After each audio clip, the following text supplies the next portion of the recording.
নবী করিম সাল্লাল্লাহু আলাইহি ওয়াসাল্লাম হাদিস আবু হুরায়রা রাদিয়াল্লাহু তাআলা আনহু বর্ণনা করছেন, বলছেন মা মিন ইয়াউমিন ইউসবিহুল ইবাদু ফি, যে কোনো দিন যখন সকাল হয়, আর দিন মানে সকাল হবেই, প্রতিদিন সকালবেলা, ইল্লা মালাকান ইয়ানজিলানে, দুইজন ফেরেশতা আকাশ থেকে স্পেশালি নেমে আসে, দুইজন ফেরেশতা নেমে আসে।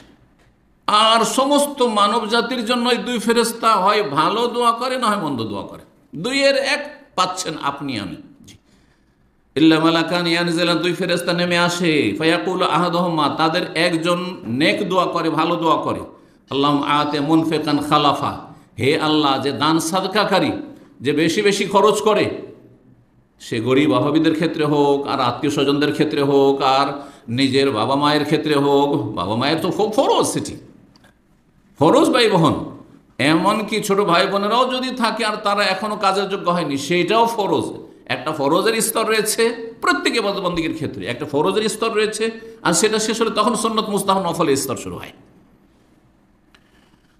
তো বলছেন যে ওই ফেরেশতা দোয়া করতে থাকে, হে আল্লাহ, যারা দান সাদকা করে তাদেরকে খালাফ দান করো, মানে উত্তম বিকল্প দান করা। একটি জায়গা খালি হলে সেই জায়গা ফুল করা, পূর্ণ করা। আপনার যে টাকা একটা কমলো বাহ্যিক, হ্যাঁ দান করলেন, হ্যাঁ 100 রিয়াল দিলেন, 100 রিয়াল কমলো, 2000 রিয়াল ছিল আপনার কাছে ধরেন, তাহলে এর খালাফ হচ্ছে, এর চেয়ে উত্তম বিকল্প আল্লাহ দান করো। এই উত্তম বিকল্প হচ্ছে বারাকা। সেটা বাহ্যিক আপনি অনুভব করতে পারেন, সেটা অনুভূত হইতে পারে যে আপনি টের পাচ্ছেন যে আমার বেড়েই যাচ্ছে, বেড়েই যাচ্ছে। অথবা বিভিন্ন বালা মুসিবতে যে মানুষের টাকা পয়সা সব নষ্ট হয়ে যাচ্ছে, শেষ হয়ে যাচ্ছে, সেগুলি থেকে আল্লাহ নিরাপদ রেখেছে। আপনার জীবনে বড় রোগ নেই, আপনার পরিবারের কোনো বড় রোগ বালা মুসিবত নেই, বড় ধরনের কোনো খরচ খরচা নেই, আর বড় রকমের কোনো রকম ধস নামে না, বড় ধরনের কোনো রকমের আপনাকে ব্যবসা বাণিজ্যে গিয়ে আপনি মরেই গেলে, সর্বনাশ হয়ে গেলে একবারে, এমনটাও নেই। এগুলি বারাকা। বরকতটা বিভিন্ন দিক থেকে আসে, বরকত বিভিন্ন দিক থেকে আসে। অনেক সময় টাকা পয়সা রাখার বরকত আসে না, সুস্থতা রাখার বরকত আসে। যে এখনো 60-70 বছর হয়ে গেছে কিন্তু সুস্থ, ওষুধ মুক্ত, রোগ মুক্ত, ছেলে মেয়েগুলো সহজে মানুষ হয়ে গেছে, বরকত। টাকা পয়সা নেই আপনার কাছে, কিন্তু ছেলে মেয়ে সবাই নেক, সৎ, মাশাআল্লাহ, বরকত। এর চেয়ে বড় বরকত কি হয়? মানুষ দুনিয়ার সম্পদ দিয়ে, রাজত্ব দিয়েও নেক সন্তান পেতে পারে না, শিক্ষিত সন্তান পেতে পারে না। পয়সা দিয়ে এলেম কেনা যায় না, পয়সা দিয়ে যোগ্যতা কেনা যায় না, রাজত্ব দিয়ে যোগ্যতা কেনা যায় না। এগুলি সবচেয়ে বড় বরকত।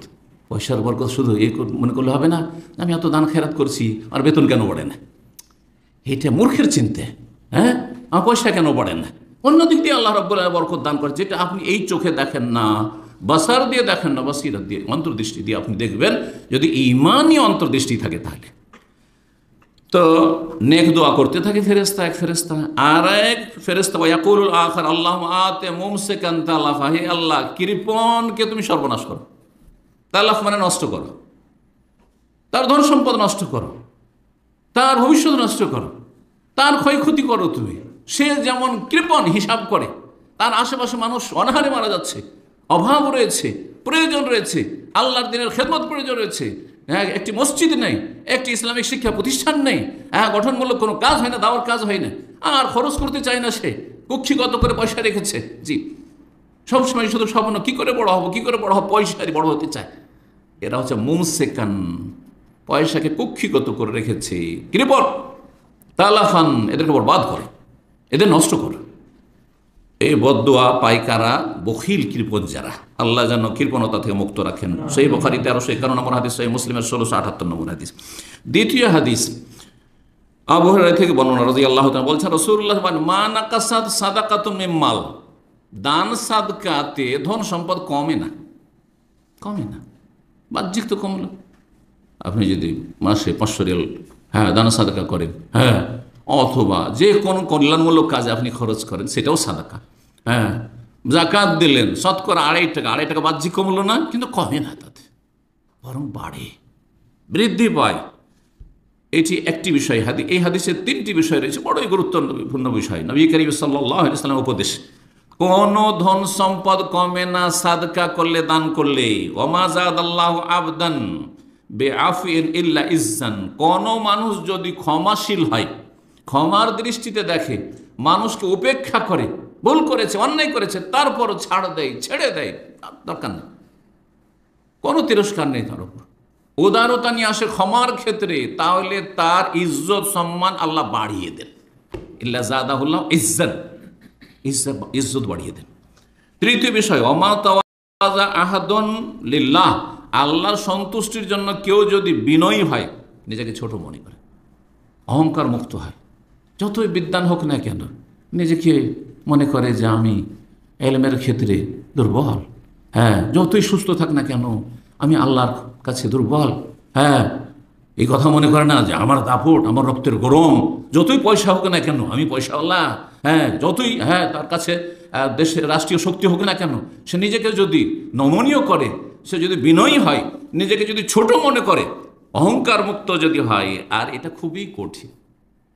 শয়তান পেছনে এমনভাবে লেগে আছে যে ধনকুপ আর অহংকার মুক্ত হবে, আর ক্ষমতাধর, রাষ্ট্রীয় ক্ষমতা আছে, প্রশাসন হাতে আছে, আর তার হুকুমে মানুষ উঠে বসে, আর সেখানে অহংকার মুক্ত হবে, আর তার মধ্যে বিনয়ী আসবে, তাওয়াজু খাকসারি আসবে।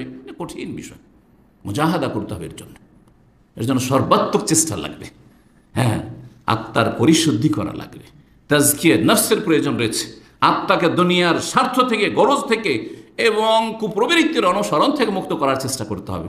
রব্বুল আলামিন যেন তৌফিক দান। কাদ আফলাহা মান যাক্কাহা, ওই ব্যক্তি সফল যেই ব্যক্তি আত্মাকে পাক পবিত্র করতে পারল। আত্মাকে, রূহকে যেই ব্যক্তি যত বেশি পাক পবিত্র করতে পারবে, হ্যাঁ, সেই ব্যক্তি তত বেশি নমনীয় হবে, নিজেকে ছোট মনে করবে, আর অন্যদেরকে হবে এরা আমার চাইতে ভালো, এরা আমার চাইতে সুস্থ, এরা আমার চাইতে ভালো মানুষ। হ্যাঁ, অনেক সময় তাহাজ্জুদ পড়ে আর সোমবার বৃহস্পতি রোজা রাখে, আর ইসলামিক সেন্টার আসে, মনে করেন আমার মতো কেউ আমি সিনিয়রে। না না না, আমার চাইতে এরা অনেক পরহেজগার, এরা আমার চাইতে অনেক ভালো মানুষ, হ্যাঁ, এরা আমার, আমি গুনাহগার, হ্যাঁ, এরা আমার চাইতে অনেক সব দিক থেকে ভালো, ইত্যাদি ইত্যাদি।